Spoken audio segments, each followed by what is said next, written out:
नमस्कार मंडळी. मी राहुल पाटील सांगले. हवामान साक्षरता या लोकचळवळीमध्ये आपलं स्वागत आहे. आज 17 जानेवारी सकाळचे 11:25 झालेले आहेत. तर आजचा हवामान अंदाज आपण चालू करू. समोर आपल्याला जे ॲनिमेशन चित्र दिसत आहे त्यामध्ये एकंदरीत गेल्या 24 तासातील ढगांची आणि जे वाफ असतं, पाण्याची वाफ असते, त्याची परिस्थिती, माफ करा, त्याची परिस्थिती आपल्याला दिसून येईल. तर ह्या एकंदरीत परिस्थितीमध्ये आपल्याला समजून येईल की कशा पद्धतीने ढग आणि पाण्याची वाफ जी आहे तर ती गेल्या 24 तासामध्ये भारताच्या आणि आसपासच्या या वातावरणामध्ये फिरत आहे. तर यातले महत्त्वाचा जो मुद्दा होता तो म्हणजे उत्तरेकडील जे बाष्प आहे, थंड बाष्प, तर त्याचा दबाव एकंदरीत भारतीय भूभागावरती वाढत असल्यामुळे खालचे हे जे तो उष्ण किंवा तप्त बाष्प जे आहे समुद्रातील, तर त्या बाष्पाची एकंदरीत दबाव कमी होत आहे. इथं आपल्याला हे स्पष्ट दिसून येईल. काही प्रमाणामध्ये हे इथनं इथनं असं या पद्धतीनं हे वाढत आहे. आणि खालचं जे बाष्प आहे म्हणजे अरबी समुद्र असेल, हिंदी महासागर असेल आणि बंगालचा उपसागर असेल, यातील हे बाष्प कमी होत आहे. तर त्यामुळे महाराष्ट्रामध्ये थंडी ही मध्यम पद्धतीची 1-2 दिवस अजूनसुद्धा राहू शकते. काही काही ठिकाणी किंचित थंडीची वाढ झालेली सुद्धा आपल्याला दिसून येईल. कारण याचं मुख्य जे कारण आहे त्याचं मुख्य कारण म्हणजे पहिली गोष्ट, हे जे सगळं पूर्णपणे इराण, अफगाणिस्तान आणि उत्तर भागातील जम्मू काश्मीर, काबूल या ठिकाणचं जे पूर्णपणे माफ करा, काबूलच्या या ठिकाणी पूर्णपणे जे बाष्प आहे, हे थंड हवे, पूर्णपणे थंड वारे आहेत. तर हे थंड वारे आणि हे बाष्प हे बऱ्यापैकी वातावरणामध्ये इथं आपल्याला स्पष्टपणे दिसून येईल की ह्याचा जे मार्गक्रमण आहे ते उत्तरेकडून साधारणतः हळूहळू दक्षिणेकडे आहे. त्यामुळं मध्यंतरी जी गायब झालेली थंडी होती, 1-2 दिवस मध्यंतरी थंडी सामान्य होती, तर ती थंडी पूर्ववत म्हणजे ती थंडी थोडीफार वाढलेल्या पद्धतीनं किंवा मध्यम पद्धतीची थंडी आणि काही काही ठिकाणी किंचित वाढ झालेली थंडी आपल्याला दिसून येईल. तर याचं मुख्य कारण दुसरं जे आहे तर त्यामध्ये आपल्याला वाऱ्याचा विचार करावा लागेल. तर वाऱ्याचा विचार करण्याच्या अगोदर मी तुम्हाला एक सूचना देऊ इच्छितो. आपले हे जे भारतीय हवामानशास्त्र हे यूट्यूब चॅनल आहे, हे आपण सबस्क्राईब केल्यानंतर आठवणीनं सर्वांना माझी नम्र विनंती आहे जोडून, की हे घंटा आकाराचे चित्र आहे, बेल आयकॉन, हे बेल आयकॉन आपण ऑन करून ठेवावं. बेल आयकॉन ऑन करून ठेवल्याशिवाय आपल्याला नवीन व्हिडिओ प्रसारित झाल्याच्या सूचना कदापिही मिळणार नाहीत. त्यामुळे तुमची गैरसोय होऊ शकते. व्हिडिओ प्रसारित झाला हे तुम्हाला समजलं नसलं तर तुम्ही पाहणार कुठून? तर त्यामुळे आपण आठवणीनं हे जे 53,000 सबस्क्रायबर आपल्या चॅनलचे आहेत, ह्या 53,000 लोकांनी आठवणीनं हे बेल आयकॉन ऑन करून ठेवावं.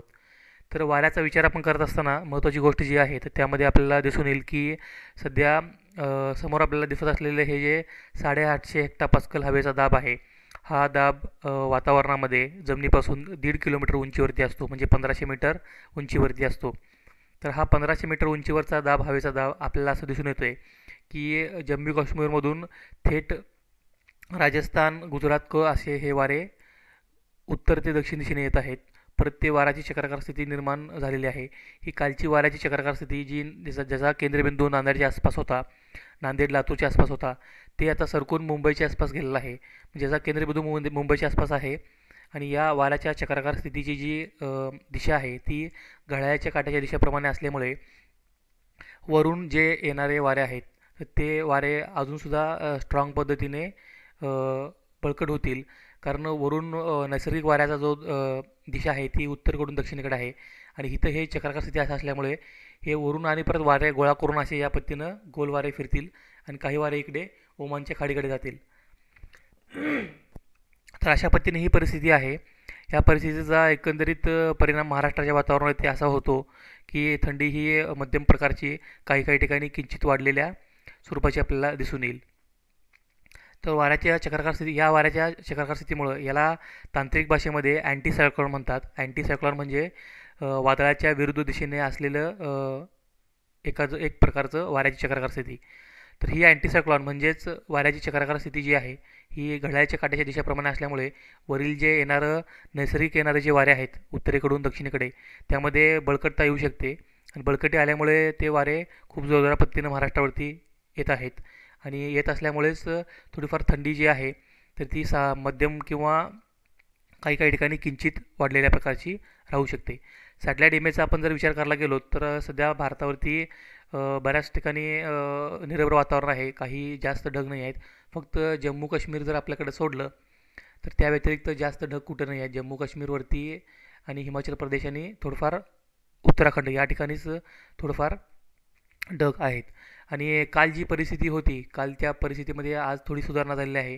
काल जी बिघडलेली परिस्थिती होती जम्मू काश्मीर, हिमाचल प्रदेश आणि उत्तराखंडमध्ये मोठ्या प्रमाणामध्ये जिथं काल बर्फ पडला, तर हा जी परिस्थिती आहे तर ती परिस्थिती आज थोडीफार निवळलेली आहे आणि तिथं जनजीवन जे विस्कळीत झालं होतं ते थोडंफार पूर्ववत यास मदत होईल.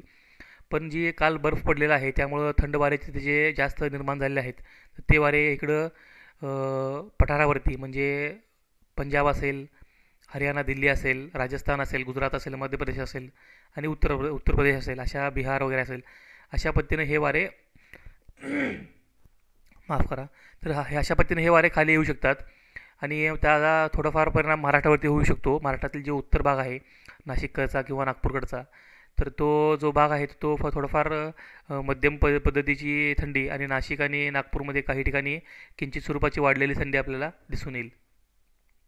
तर अशा पद्धतीने हा एकंदरीत आजचा हवामान अंदाज होता.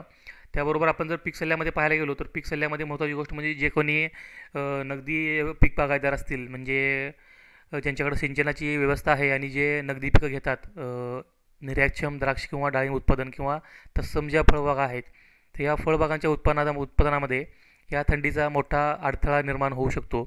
तर अशा वेळी आपण आपल्याकडे पाण्याची उपलब्धता असेल तर आपण संध्याकाळच्या वेळेला 5-6 नंतर संध्याकाळच्या वेळेला आपण बागेला पाणी आपल्या पिकांना पाणी द्यावं.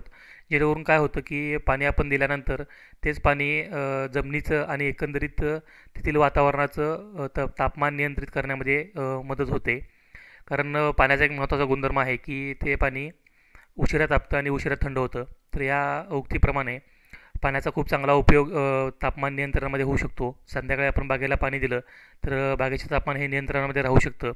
दुसरी गोष्ट, ज्यावेळी हे पाणी आपण बागेला देतो त्यावेळी काही प्रमाणामध्ये जी पीक आहेत ते पिकं हे पाणी आपटेक करतात, पाणी ग्रहण करतात, आपल्या शरीरामध्ये घेतात आणि शरीरामध्ये घेतल्यानंतर श एकंदरीत पिकाचं तापमान, शरीराचं तापमानसुद्धा नियंत्रित राहण्यामध्ये याची मदत होते.